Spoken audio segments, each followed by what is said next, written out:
The first secret of getting what you want is knowing what you want. So let me ask you a question. What do you want to be in life? Most professions we can think of develop through the hands of the teachers. We all know that teaching is not one profession that creates all other professions.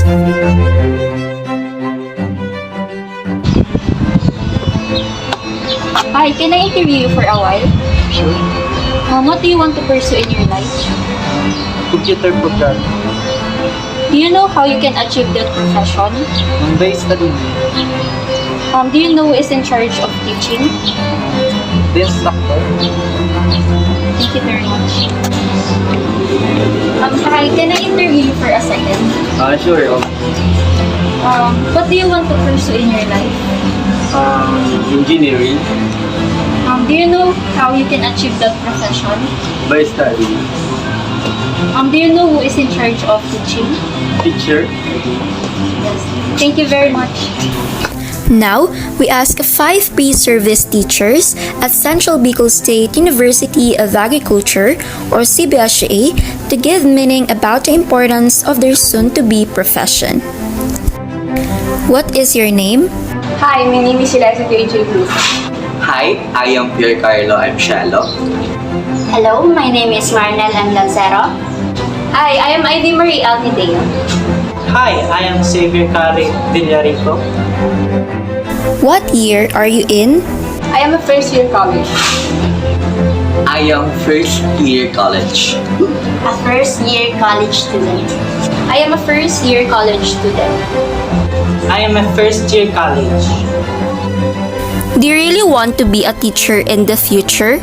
Yes, of course. Definitely yes. Yes. Yes. Of course, yes. Why did you pursue education? To have the ability to shape the future leaders. To set children up for success as citizens of our world. Inspire students to do well and succeed in life. I pursued education to have an impact on children of society and have the power to change their lives. Give children purpose in life. How can teachers bring change in a student's life? They act as a support system. To let children reach their full potential. To be a role model and an inspiration to go further and dream bigger. Ability to shape opinions and help form ideas about society, life, and personal goals. Expands students' limits and push their creativity. Why are teachers important? They are the backbone of the society. Role model to children. Offers guidance and dedication. Because of teachers, countries are able to develop further socially and economically. Give the young people the power of education. Next time, when you or your community achieve something great, take a moment to think of and be grateful for the teachers who made it possible. What do you think are the attributes of a teacher? Passionate for learning and teaching students. Compassionate. Active and accessible across the generations and cultures. Understanding. Patient. What are the following steps to become a teacher? Get an experience and study. 6 years of elementary. 6 years of high school. 4 years of college. Take board exam and be a licensed teacher. Are you worrying if you will be a good teacher? Yes, of course. Yes. Yes. Yes. Yes. The fact that you worry about being a good teacher means that you already are one.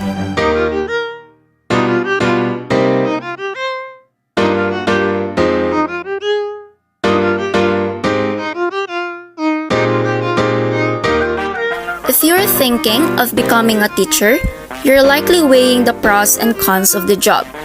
No job is perfect. Life and careers have unavoidable stressors and tasks that you may like less than others. But if you are considering a career in education, it is important to ask yourself why you want to become a teacher. Becoming a teacher means you will be molding future generations through the curriculum you set and bits of personal wisdom you impart. You will have the ability and power to teach life lessons as well as core subjects. There's a good chance that you may be spending more waking hours with these children than your own parents. This means you will be the one to help teach them social skills, time management, conflict resolution, how to cope with stressors, and how to focus on the task. If you were lucky, we had a teacher who is indelible in our minds. He showed how much they cared about us and their subject. They inspired us to be better, push harder, go further. Now is your turn to be that teacher for someone else. I was not born to just teach. I was born to inspire others, to change people, and to never give up, even when faced with challenges that seem impossible. When someone asks why anyone would ever become a teacher, remind them why it is worth it. Every job has its ups and downs, but not every job can change a life. I am a future teacher. I am a future teacher.